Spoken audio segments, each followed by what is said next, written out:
Hi, my name is Axel. I am ranking the top 100 best songs of 2023 because, well, that is the year that I started conceptualizing this little project as something that I've wanted to do. And as you can see, it took me a little while to bring it to fruition. But rather than starting over and adapting to whatever calendar year we were presently in, I made the decision to stick with this random year of 2023 and explore exclusively the music from this one year for two reasons. Firstly, because I really want to fight back against the idea that there's no good music coming out nowadays. I think anyone saying that is just not looking hard enough.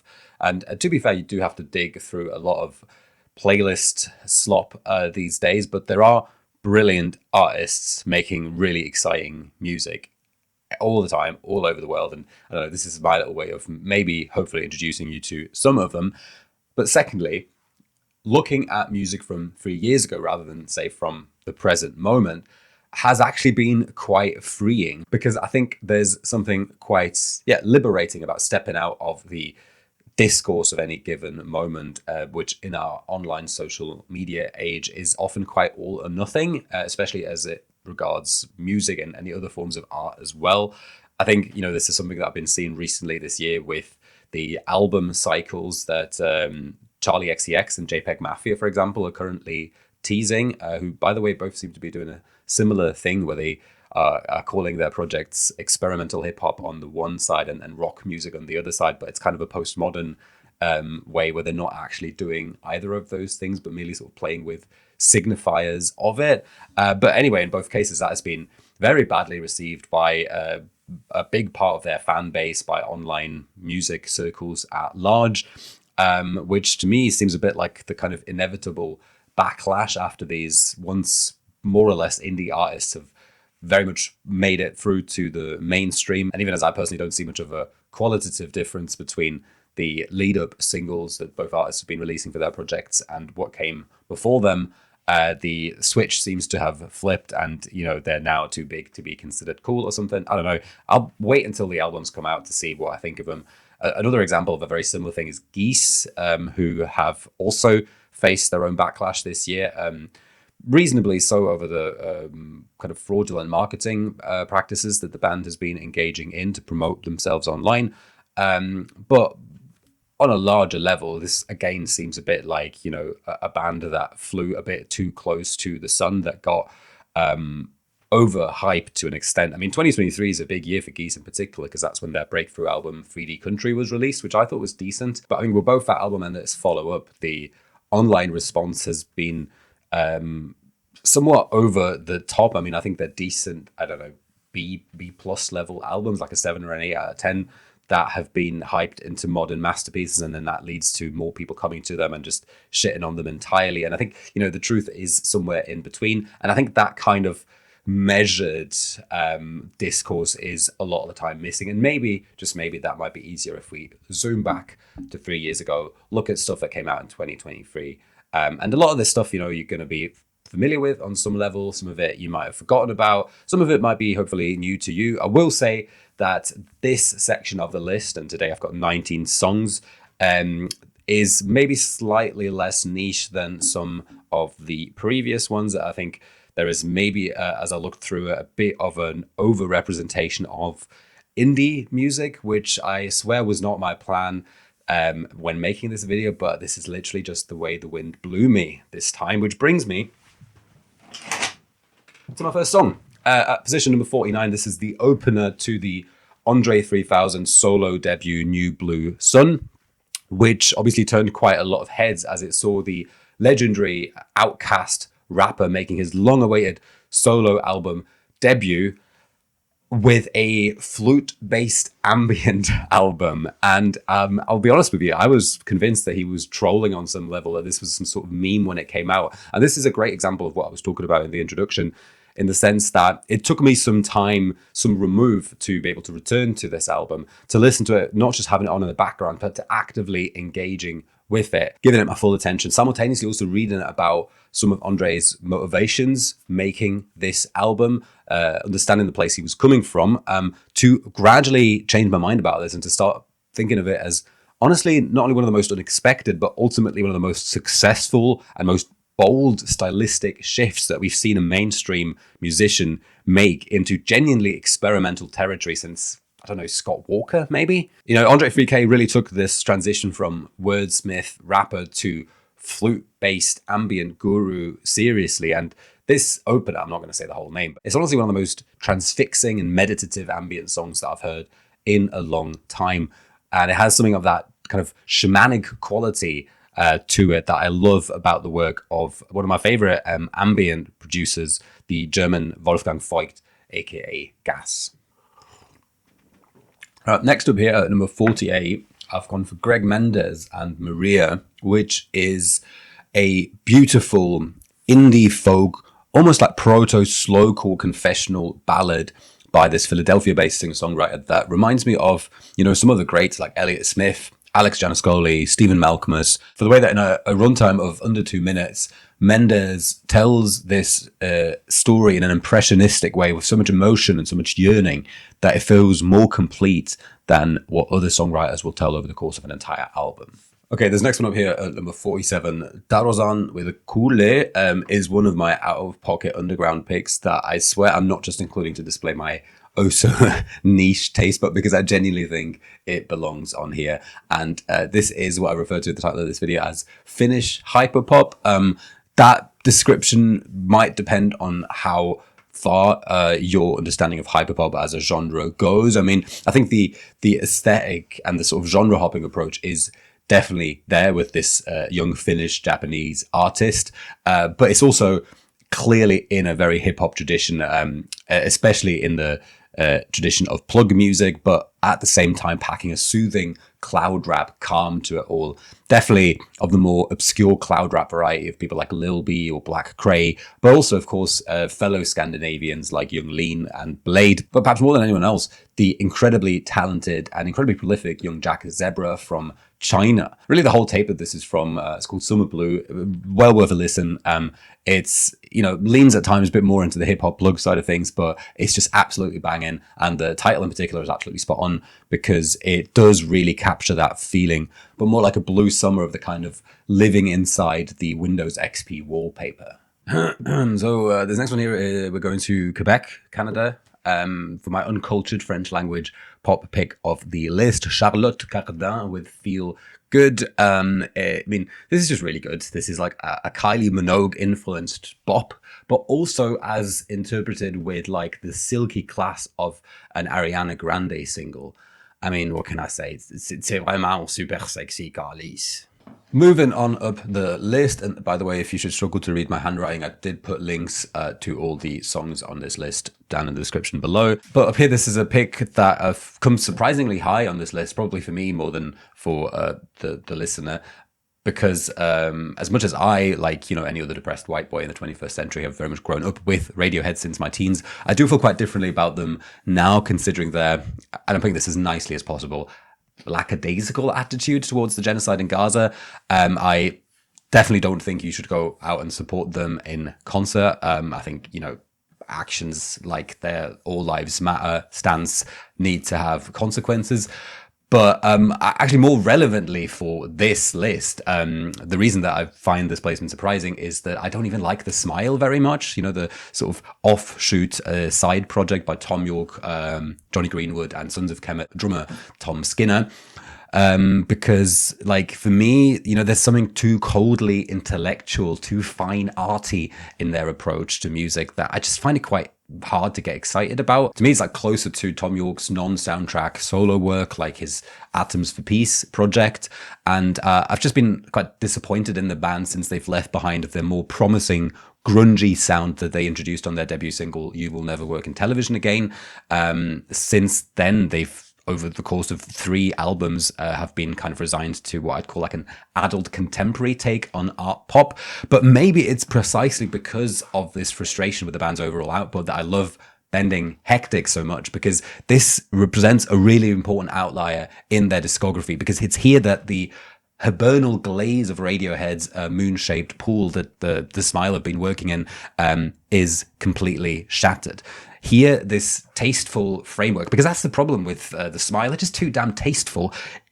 is completely shredded in this post-rock, almost like post-metal framework that is musically the heaviest that, honestly, either Tom York or Johnny Green would have sounded since the Bends. It's well worth checking out. Position 44, I've named this one Jpegmafia and Danny Brown's eponymous album opener to their Scaring the Hose collaborative album. And, you know, opening your record with a beat that doesn't not sound like Backshots, that is, I guess, as the youths would say, certainly a choice. But it is also emblematic of the boldness that's on display when these two immensely entertaining rappers are trading bars on this, I would say, almost avant-gardistic take on braggadocio rap. If I was a hoe, I'd be scared.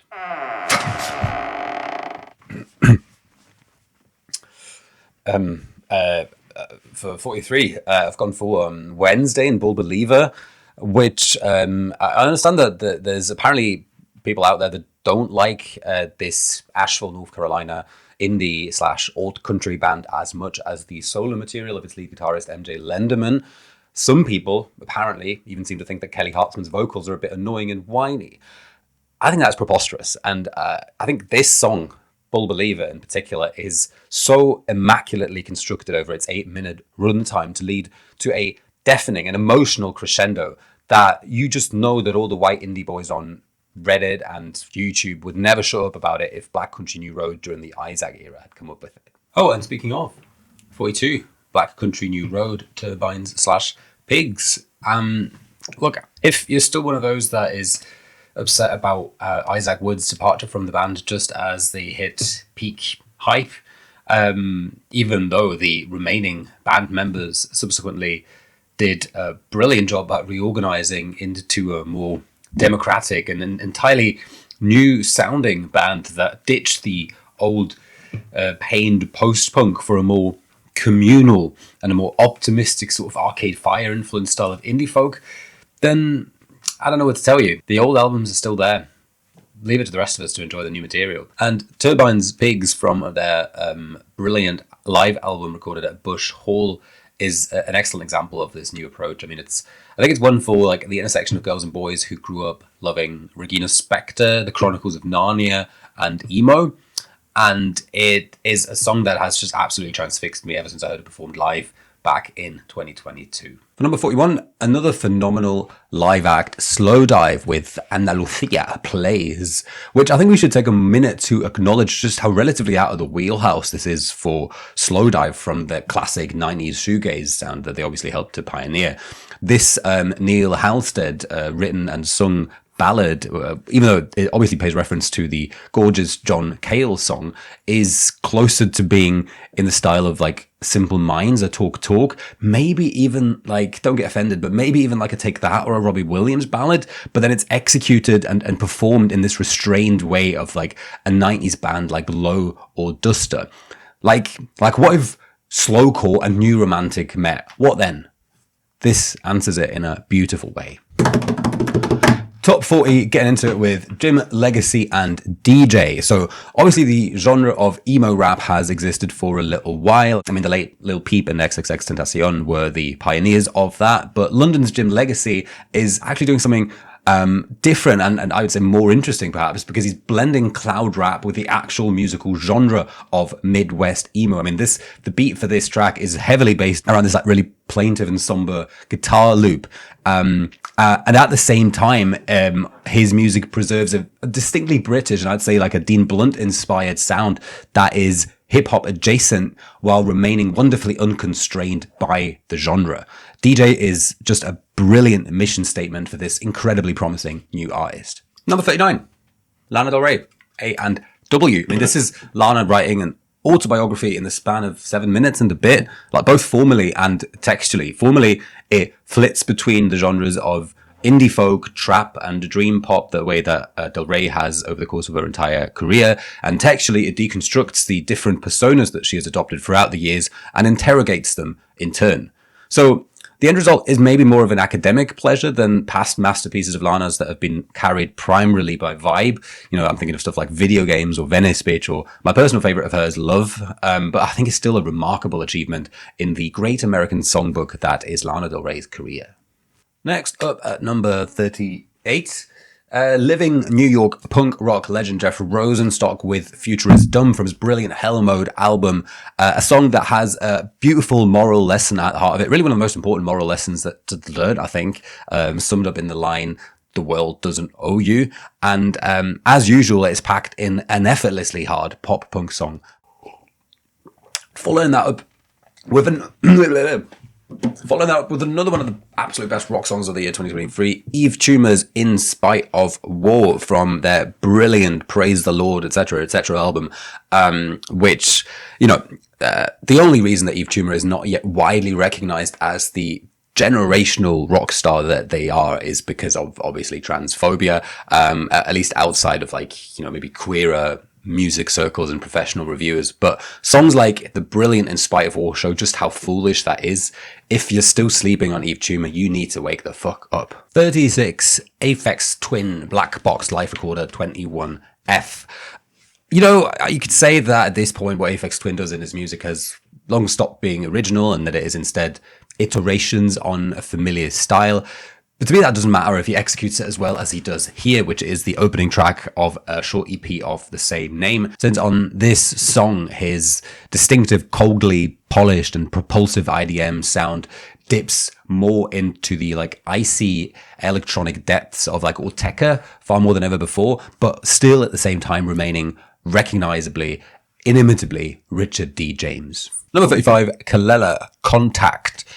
Kelela, is one of the most reliable purveyors of incredibly luscious, sexy, modern R&B. And that's what she does on Contact, which is this kind of almost like aquatic two-step, but in this really, really calm, enveloping, ethereal way that I can't recommend highly enough. And it's just one of many highlights of her 2023 Raven album. Oh, and if you're in the mood for super smooth, super sexy contemporary R&B, then your next stop after Kelela should absolutely be Erika de Casier, who on Bikini teamed up with Miami-based Latin electronic DJ Nick León for, honestly, a song that just sounds fine, but not fine, but like fine wine, fine as hell. It's sultry, yet sophisticated. It's restrained, yet also an undeniable banger. And it once more confirms Denmark's Erika de Casier as one of the classiest and yet one of the most underrated pop stars around. Okay, so now picture this. The year is 2023. The most annoyingly handsome, Aryan-looking, rich, nepo baby fuckboy in your graduating class is actually the most talented cloud rap sensation of the year, and you have no choice left but to bop along. Okay, only 2 songs left to go on this section of the list today, and Blood and Butter is not only what I have on my toast for breakfast in the morning, it's also the name of this Caroline Polachek song of her incredible 2023 album, Desire I Want to Turn Into You. I could have picked just about any other track of that album, but I'm being quite strict with when a given song was released. So say Bunny is a Rider, that would qualify as a 2021 release. Billions would have been a 2022 release. And then I just went for Blood and Butter, which is surely one of the highlights of an album full of highlights in the way that it combines that unpredictable early 2000s George Michael kind of sexiness with also the hyperpop indebted openness to experimentation that Caroline Polachek has always shown in her solo career, which is demonstrated in this kind of tropical song with that most unexpected of elements, a bagpipe solo, courtesy of none other than Isle of Skye based piper Brice Heimel, whose very own 2022 album I also really enjoyed and can only recommend. And my last pick for today at number 31, that will be Martin Luther by, was that a Black Power Fist? I don't know if I can do a Black Power Fist. So that was just a normal fist. Sorry if it looked like a Black Power Fist.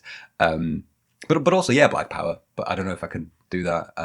Anyway, Miles, Martin Luther. This is an up-and-coming humoristic rapper, if you're unfamiliar with Miles. He, I think, deserves a spot on this list just for his sense of humor alone, which is an underrated quality in a musician. Because, if we can, as I think we should, include funny comedies on the list of the best films of a given year, then why shouldn't we include songs for being really funny? But that said, Miles has several hilarious songs in 2023 alone, including his Indiana Jones song, which sees the rapper apostrophizing Harrison Ford in his signature dulcet goat style vocals. But my pick for this list has got to be Martin Luther, which Despite its TikTok-ready brevity, I consider it to be one of the year's best works of political absurdism. So real talk for a second here. What Yuno Miles, as a young black man in America today, is responding to with this song, which you can dismiss as a shitpost at your own peril, what he's actually doing is he's challenging the sanctification of former radical figures in the Black liberation movement. MLK, Malcolm X, Rosa Parks, whose subversive qualities have been preserved in a vacuumized past and who have instead become symbols to be honored in public holidays, school curricula, mediatic and political recognition and speeches, but whose spirit has been completely erased. In an anarchic spirit that, to me, relates Yuno Miles to Rochester's RXK nephew, Yuno Miles doesn't ridicule these past idols and icons of Black American history. He ridicules the notion that any of their ideas have in fact been taken to heart in a society that might present itself as colorblind, but that continues the same fundamental forms of exploitation in a different guise in exchange for a modicum of deceptive political representation and equality before the law. And that's all I have to say for today. I will be back in the coming weeks with 30 more and even better songs. Let me know in the comments down below what you've agreed with, what you've disagreed with, if you liked it, like and subscribe and yada yada yada yada. But that's all for me today. Wishing you all a very pleasant, very lovely day. All the best.